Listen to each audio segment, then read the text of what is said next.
Last week I analyzed two very impressive games by milkicow against Showtime, and today I'm going to be analyzing another one of his games. In my opinion, one of the biggest upsets of all time, milkicow against Reynor. The reason why I think it's one of the biggest upsets ever is because first of all, this was an important qualifier. Reynor definitely came to play. And second of all, usually when these kind of upsets happen, it's mostly kind of a weird game, it's some kind of cheese, but this game, milkicow straight up took Reynor down in the late game. Yeah, bridging pretty much a 1k MMR gap against, the old world champion. So super impressive, and I just wanted to see how he did it exactly. If you guys don't remember, milkicow had one of the best runs of his career in this qualifier, taking down Showtime, Laser, Sol, Reynor, and it was just out of this world. And his games against Showtime, I analyzed them last week. Make sure to check them out if you didn't see them. They were absolutely amazing. If you guys do enjoy the content, obviously make sure to subscribe to the channel. It would really help me out. Now, milkicow is going to open this game with a CC first. I think this makes total sense. Like I said, milkicow is the underdog in this matchup.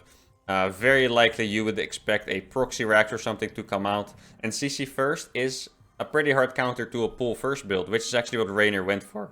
This is a very good opener for milkicow, CC first against pull first. If you're wondering why that is, it's pretty much because the command center in this case finishes before the Zerglings arrive, so there's nothing for the Zerglings to do. Now, I'm actually not sure if this wall of milkicow is doing is safe against the pull first.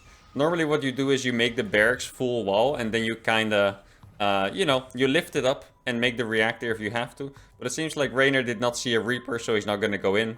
Maybe he thinks the Reaper's already there. Well, he does actually see the CC first with that Overlord. So he's pretty sure a Reaper is gonna come out. And that, I have to admit, guys, that is definitely a safer way to play. Reynor could have done damage with these 6 links, but normally you do make a Reaper with a CC first still. So Reynor didn't go in. So milkicow is not just winning in the build order, he's also winning in the mind game, which is awesome.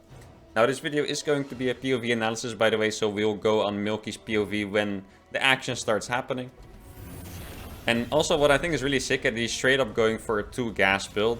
2 gas, even after a CC first, is kind of a build you play when you are the better player. So it's just very safe. It looks like he's even going to go for Banshee. And to me, this is just incredible that he chose to do this build against Reynor. Like, obviously, even if he's confident, let's be honest, there's no way he thought he was the better player than Reynor here. So he must actually have a good amount of confidence in this build, or he thought he was going to get Roach all in. Now, even this trade looks to be going Milky's way. He's going to get 6 Zerglings, hopefully for free.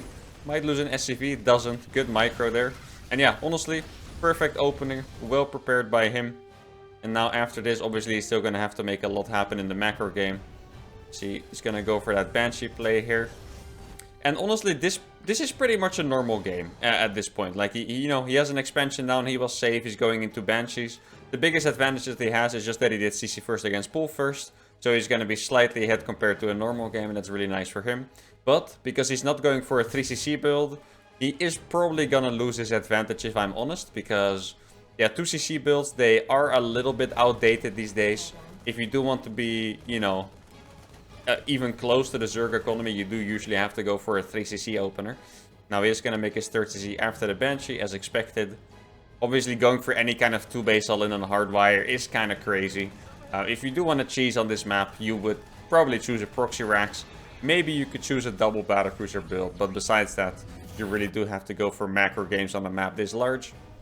And I feel like in this tournament, the games we have seen, I watched him play against Laser, I watched him play against Showtime, and now against Reynor. One thing that I did notice is that he makes good build decisions. Like, he doesn't do, crazy gambles in that way, where he just hopes the opponent does something wrong. I feel like he does choose the right builds for the situation. And even though he does take risks, of course, like he plays CC first, he plays proxy barracks and stuff, I feel like they are very well calculated risk most of the time. Like against the Zergs, I also watched his games against Laser. He did use the same combination of proxy racks and CC first. So Zergs would have a hard time blind countering it with a pull first, because they would be afraid of running into the CC first, which is exactly what happened this game. Now obviously Reynor is a very confident and very strong player. So he thought it was fine to go pull first even against CC first. And honestly, normally he would be right. But apparently not in this case. Let's see, he's actually going to go for tank straight away. That is very interesting. Like I say, this game is a pretty long game. It's going to be a late game. And what I'm interested to see is how milkicow gets there.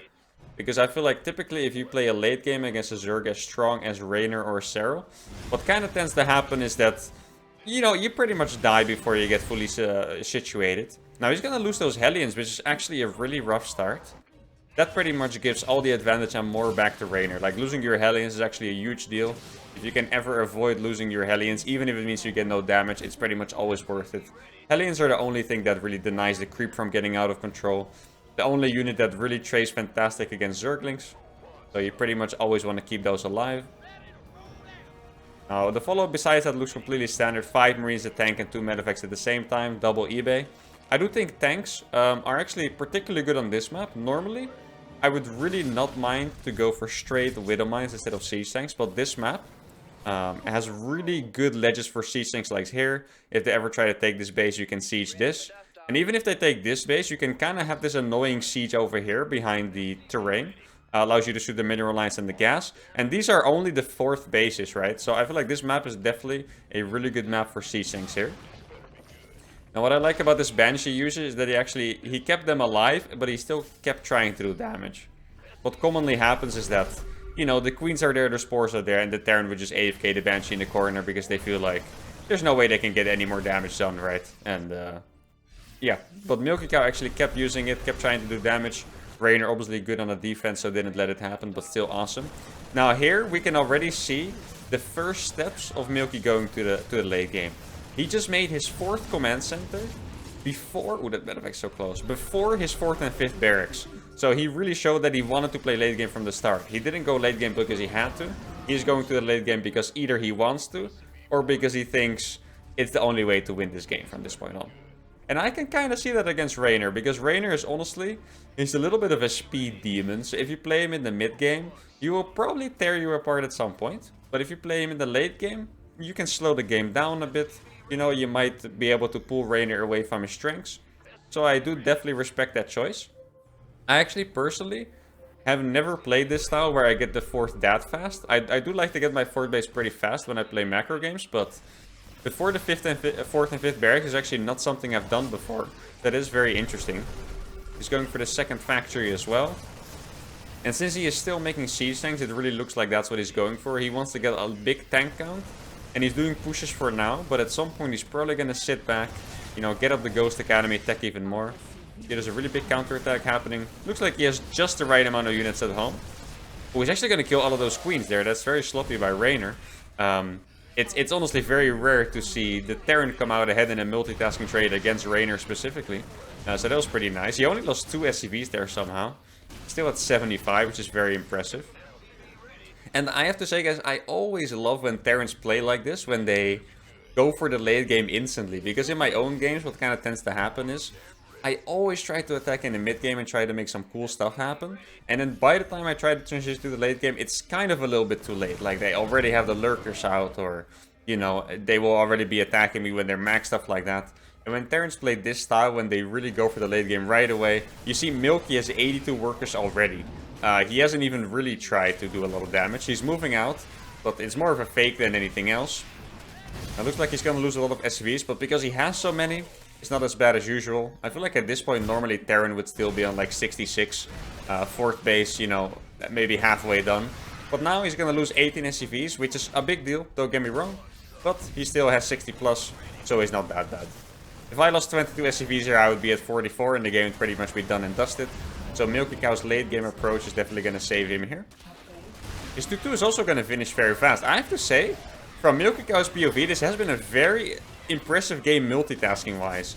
Like, despite losing 22 SCVs to that run by, he's actually up in supply. His 4th base is done. The Banshees have still found damage almost 10 minutes into the game. Yeah, I was just going to say, now he's probably going to add more CCs. That would totally fit with his late game approach. I think a Ghost Academy should be coming down maybe after that +3 armor. Banshee's still alive. I hope he repairs them and gets them back in. That would actually be awesome. That's really like the maximum value you can get if he would repair these. Let's see if he saves that drop. He'll save it in the top. It's actually a bit unfortunate sometimes when you keep dropping so much, like he's been so active. These medevacs are basically dead space. They have no energy left. They can't heal anymore. So if he keeps dropping with that, the units are not going to be able to trade that efficiently. Actually, wait, how were those picked up even? It almost looked like he did that on the minimap. I guess he just didn't drop all of them, but that looked kind of crazy. Yeah, he's adding 3 more gases as well, so he's gonna go from 5 to 8 gases. I guess he did lose one of the gases, right? Normally I would recommend you guys to play 5 gas when you play like Widowmine styles, but with siege tanks, you can actually take 6 gas, and I think he had 6, he probably just lost one of them. Now, when is he gonna start going up to like 8 orbitals? I don't know if you guys watch a lot of Spirit games, or his old name was Sol, but Spirit always had the magic 8 orbital formula. He used to always tell me, if you get the 8 orbitals, you've won the game. Now, I really do not think that is true, but I do think it's a very healthy command center count to be at. So he's gonna go up to 7 CCs, then he starts a Ghost Academy and a Liberator. Now, his multitasking has been awesome so far, but what I'm most... Wait, how did that medevac survive? That's plot armor right there. I guess milkicow just had some plot armor today. But what I'm interested in a lot right now is how he's going to position his units to not die to attacks. Because that is the biggest problem for Terran. I feel like Terran has a strong late game. We have some very strong points. In particular, I feel like massing CCs is strong. You can go to a low SCV count. You can put planetaries everywhere. You can get ghosts. And those are all fantastic things. But what is very difficult is to actually survive attacks. Like, you can split your siege tanks everywhere. But Zerg usually gets so much money that for them rolling in 20 Banelings to kill a PF is very worth it. And that's where it kind of starts to fall apart. Like if Banelings should roll into this left side, kill this base, and then at the bottom, all of a sudden you can go from a very good economy to an economy that looks not that great. And you will also lose your wallets and stuff. Now, how many siege tanks are we on? We are on 8 siege tanks currently. And Reynor is actually playing a very safe style. He's playing pure Ling Bane, and now he's going to go into lurkers, even going for the double lurker then. But milkicow is obviously prepared. He has the ghost, he has the libs, and the tanks on the way. As you can see, he's currently not making any more units besides those. I am curious if he would remake his marines. If he watched Maru School, like all the POV analysis of Maru I've done, one thing that we've learned together is that at some point he only makes quality units. He will completely stop making marines and marauders. Oh no, he does make marauders, sorry. He completely stops making marines for the most part. Unless he has to make ghosts, then he would even stop making marauders as well. Now milkicow is making 1 marine, so I guess that pretty much counts as not making any, right? Now so let's see how many CCs milkicow is going up to. It looks like he's going up to like 12 CCs already. 6 more in the production tab. 2nd armory on the way. Now let's look at the unit positioning here. He has a Liberator here and 2 siege tanks. He has 1 siege tank here. That's for the Banelings. Another one. And then they're pretty much just split all over the middle. And I honestly feel like this is a very Maru-esque game, because the multitasking was awesome. He was getting damaged on, but then when it was time to go to the late game, the attacks pretty much stopped. And right now he's just sitting. Now you see Reynor was preparing here to go for one of those attacks that I mentioned. Oh man, he's actually going up to so many command centers. He has 6 orbitals and 2 PFs and he's making 6 more. So he's actually going to go up to 14 CCs. Now this map is perfect for this kind of late game, because as you can see, milkicow is already... You know, he has made a very big step towards splitting the map. He just needs those 2 bases on the right side. Now he's getting attacked from the left. And I know the observing might be a bit rough, but I really want to see how he deals with this stuff from his perspective, because this is the hard part about all of this. Like, these were just a few Zerglings getting in, and they already killed 3 siege tanks, which seems rough. milkicow is at 92 workers, by the way, guys. Normally I feel like Terran stop at like 85, which is already a lot. It's a really good late game number. But milkicow is at 94 after that SCV finishes. And let's see the unit composition so far. 10 ghosts, 9 tanks, 2 liberators. Those banshees are still alive, guys. The value on those banshees have been insane. I feel like you very rarely see banshees that actually do that well. Now he's getting pretty much all the upgrades. He forgot his +3 armor, so he's getting that now. You know, 1-1 for the mech units, cloak for the ghosts, and high sec auto tracking for the turrets, the PFs, the auto turrets as well. We're very likely not gonna see that in action, but you know. And he is actually consistently making Liberator, so he has 8 medevacs and he keeps making libs. And that is something I personally haven't implemented in my late game play yet. So I know, worth trying out maybe. Gonna go up to 12 gases as well, so I guess you really do need a lot of gas. Now what I wonder is if at some point he is gonna do the Maru switch to mech. Like, I've seen Maru late games where he legitimately goes up to 8 factories after playing bio and just spams Thors and tanks like crazy, especially to go up against Brute Lords. Now this is a really good lurker run by, but he does have those Liberators are actually going to be instrumental, and maybe even the Banshees, because yeah, there's no anti-air for Reynor, there's no Corruptors, there's no Vipers or anything like that. So even though this looked like it was going to be terrible for Milky, he does clean it up pretty nicely with the Ghost. Though, yeah, honestly, still a really good move by Reynor. And this is the kind of move I was talking about that's so hard to deal with, right? Because you can see it from milkicow's POV. Just complete disruption. The third is gone, the natural's under attack, the main is under attack. He lost a few Ghosts. And all of a sudden he's down to only 63 SCVs. But in this case, that might actually be a good thing. Because he does have like those... how many orbitals does he have at this point? 8 orbitals. He's going to make 2 more. He's going to go up to 10 orbitals. I'm not sure if it's enough. And you can really see the reaction in Milky's POV here. Because if you're watching a game, where Maru plays, it all looks pretty smooth, you know, it looks controlled. But now you can see what it really does to a player when they actually get attacked by all those lurkers and the chaos it causes. Because milkicow is a very clean, calm player usually. His POV is very manageable, but now it was honestly getting a bit panicky, a bit jittery all over the place. He is already adding on those factories. Interestingly enough, he is actually remaking those bio units, and you do have to wonder if that is part of the panic, right? Like if he, you know, if you get low on supply, it's very easy to just spam the buttons, make marauders, make marines and stuff. And you do have to wonder if he actually wants to be making those. Now, so far, this seems to be going really, really well for Reynor. Those last 2 attacks have definitely brought it back in his favor. Though I think milkicow is definitely still efficient, 5k in the lead. Honestly, 5k resources lost is usually not enough of an advantage to beat Zerg, I think. I think usually you want to be more towards 15k. But yeah, the map is not mined out yet. There's still a lot of game to be played. But those attacks definitely have ruined milkicow a little bit. Let's see how he restabilizes, right? I feel like it's very easy at this point to fall apart. I can tell you exactly what would happen to me here, because I find these games very difficult to play. What would happen to me is my economy just looks like it's in shambles, my PF has been sniped, my left side is gone, no sensor towers, no walls, no third base on the left side. I would F2 and try to kill it with 1 attack. That's what I would do. And I would very likely lose, once again speaking from experience here. But let's see if milkicow is going to manage to restabilize. He is making a few more SCVs. I bet he must have lost at least 2 or 3 orbitals during all of this as well, which does do some damage to the mule count. Now, if you look at the banks, it really does not look so bad for milkicow at all. The banks are very similar. I know Reynor has a lot of gas, but he's playing Lingbane Lurker, which... yeah, I feel like if it was like Broodlord Infestor and he was able to make on 10 more Infestors, that gas bank would be more scary. Right now, Reynor's not going to be making anything terrifying with that bank. And Milky does have a 131 army supply against the 106. Which is honestly relatively even, because Banelings are only half a supply. But still, milkicow's army should definitely be a bit better at this point. He has 9 Ghosts. That is actually really interesting to see. I don't know if you guys remember, a while ago I did a Clem POV analysis on the late game. And he really made mass Ghosts. Like, he would legit... I think he had 35 or something like this. But Milky seems to be around that 10 number all the time. He had 10 before. Right now he has 9 and he's making 2 more. So it seems pretty stable. Now Reynor's going to do another good attack here. Looks like he's going to snipe a few siege tanks. Obviously it's not completely efficient. Because those tanks did kill a lot of units. And actually I think this, in the end, this was a really good trade for Milky. And it's very much about the restabilizing here. Milky got the base on the left side. So even though it looks like he's in shambles, Milky is actually on 6 bases here, guys. Which is, honestly, that's a lot of bases to have for a Terran. The aim for a Terran in a late game is typically to be only 1 base behind the Zerg. If you ever get to an even base count, you should be in a fantastic spot.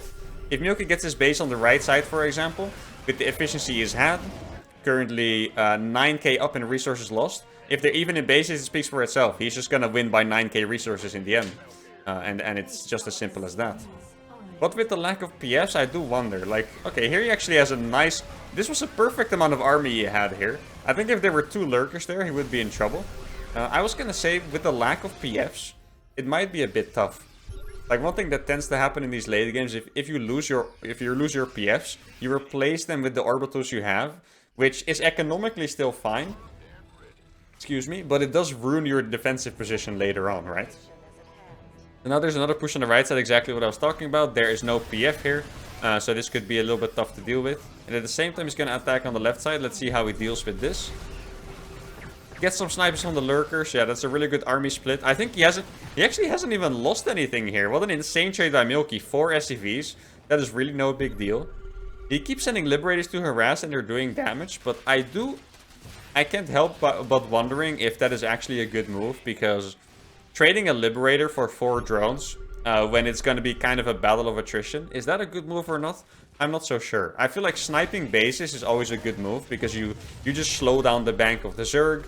You allow yourself to, like, a little bit more room for efficiency, if that makes sense. Like, if the Zerg has 1 less base, you don't have to trade as efficient. But yeah, just getting a few drones for a Liberator, I'm not even sure if that is worth it or not. I feel like, judging from this game, milkicow is definitely better at playing this kind of game than I am. So I should probably learn, but obviously applying some healthy criticism is always fine. Now he's getting the enhanced shockwave upgrade, getting the 2-2 for the mech. Actually, I've been playing a lot of mech into Ghost, the Ghost mech that Maru has been playing. And in a lot of games, this sounds really stupid, but it seems almost like it's better to not get enhanced shockwaves, because EMPing the Zerg army is pretty rare. Like, if anything, you'll EMP 3 Vipers or something like this. But what happens more often is that they try to neural your Ghost and EMP your own army, whereas you only use the Ghost for snipes. So Reynor's gonna go in here once again. It looks like it's gonna be a fine trade for Milky.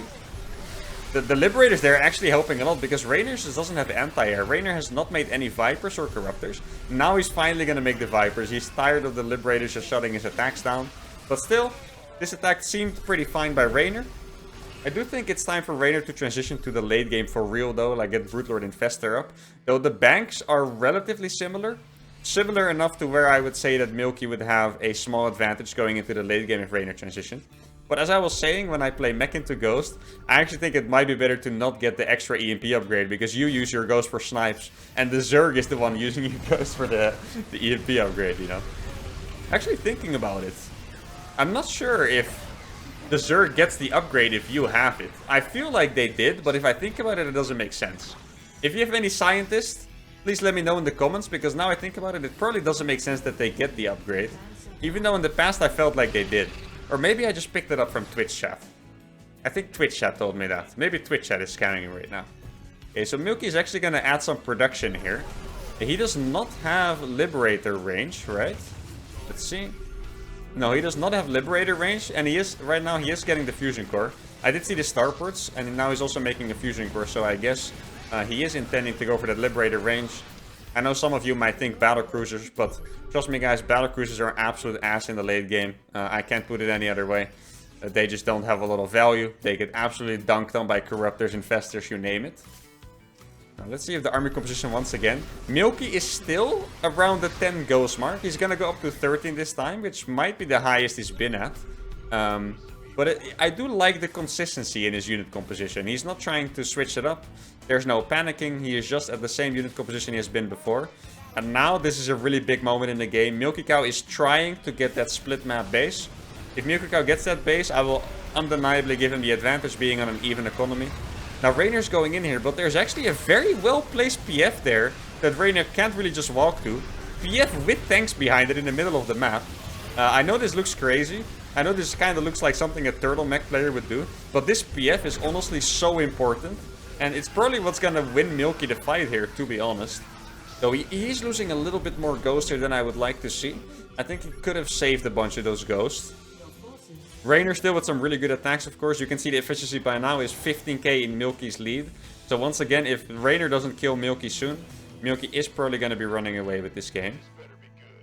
He's making so many Liberators, and to be completely honest, I think that Liberator count is actually very specifically against Reynor. Because I know from a long time ago, when I did some research, that Reynor is one of the Lurker players that doesn't actually like to make that much anti-air with them. He likes to go Lingbane Lurker and just vroom all the time. He does not typically get like Corruptors or Vipers, or even Hydras, to be honest. A lot of Zerg will have a few Hydras with it. Like, he really likes to morph all of them into Lurkers. Now, I think he actually still didn't get that Liberator range upgrade, so having all these Libs is cool. But the range upgrade would definitely help. Now, I think he went up to 11 barracks at some point. Is that correct? Yeah, 11 barracks. Okay. That is actually a step a lot of players, including myself, forget. Is, you know, you go from 3 barracks to 5 barracks to 8 barracks typically in the evolution of your production. But in the late game, when you have a lot of bases, you can actually go up to 11 barracks, which is actually the normal number to have. But that is a step that we usually tend to forget. Or actually I do. Kind of speaking for myself right now, if I'm being honest. And once again, the Liberators, man. Reynor does not have anti-air. Those Liberators are insane right now. And Reynor is busy attacking on the right side, so the Libs are actually going to do a good job. He is abducting them, but yeah, there is just not enough Hydras to actually make use of that, to be fair. Another Ghost Snipes are coming in. What's actually very noticeable here, guys, there is only one Overseer for Reynor. If that Overseer would ever go down, everything here would just die to Ghost for free. And if you look at the bank now, guys, it is really not looking that promising for Reynor anymore. Reynor needs to get a fantastic fighter to clutch it out, but Milky has been so good. Efficiency at this point, you know, getting close to 20k. And here we go, the Liberators, man. This is so, it's really cool to see people actually use the Libs, because Liberators, I feel like they don't actually get that much use most of the time. Sometimes against Zerg you make 2 to like defend the position a bit better. But the Liberators here have actually been completely key. Now he's gonna seize another Lib to kill at base. Reynor is going in here. And this is a very crucial move for Reynor. Like I said, if milkicow does get that split map base, Reynor will lose this game pretty much for sure. But even then, I'm not sure if Reynor can actually keep killing this base. If we look at the income right now, Reynor is definitely a little bit ahead in income, at least for the minerals. Which might be the most important for him right now. And one thing I think is actually very impressive is that milkicow keeps trying to retake the bases. I feel like at some point, if you look at this area over here, it's very easy to just be like, man, I'm never getting this base, just screw it, I'll give it up. But Milky has time and time again retried to take all of his bases. Tried to retake all of his bases, rather, sorry. Now he's also going to get the Liberator range upgrade, going to get his +1 air. Very interesting is that he actually went full 3-3 for the ground mech before getting an air upgrade. You could think that getting the air upgrade is more important for the Liberators than the siege tanks, because, you know, siege tanks with +2, they do enough damage anyway, they should be one-shotting the units. And still getting more CCs as well. Let's see how many he has. 7 orbitals and 5 PFs. Okay, so that's actually a lot of PFs, right? That's probably because he has, you know, a few PFs in the middle, maybe this one. Yeah, look at these key positions here, being held down by planetary fortresses. I wouldn't even be surprised if he makes a second PF there, to be honest. Like a second PF there would be pretty crazy. Now let's see, Reynor's gonna go in again. And you would think Reynor's insane for going in here, because this just looks hopeless, right? Going into a choke with the tanks and libs and stuff. But once again, you know, Reynor knows it as well. Reynor knows that he has to. And honestly, he did get those tanks there. But yeah, I feel like as a Zerg player, if you start to run out of bank, it's usually pretty bad news. Typically what these games look like is both players will be maxed, but the Zerg will have a 5k bank and the Terran doesn't. And I would say that is usually a pretty even game. Unless the Zerg is already on Broodlord Infestor, of course. But in like a Lingbane Lurker versus Mass Ghost tank game, that is pretty even. And here, yeah, Reynor's down 10 supply and their banks are the same. And milkicow's army is honestly pretty insane. 14 Ghosts. He only has 2 libs, surprisingly. I guess they did get sniped over time by just a few Hydras that were around. Now, Reynor's finally getting some Infestors. That is like the first step towards the late game. But honestly, I'm not sure if Reynor has enough money left on the map to really go for the late game anymore. Like, you do need a lot of money to invest to go into that Broodlord Infestor. And yeah, Reynor must be getting pretty close to mined out on his bases. Let's see. This one's mined out, pretty much mined out. This is just tragic. And he pretty much only has this base. So there's honestly no money left for Reynor to go to the late game.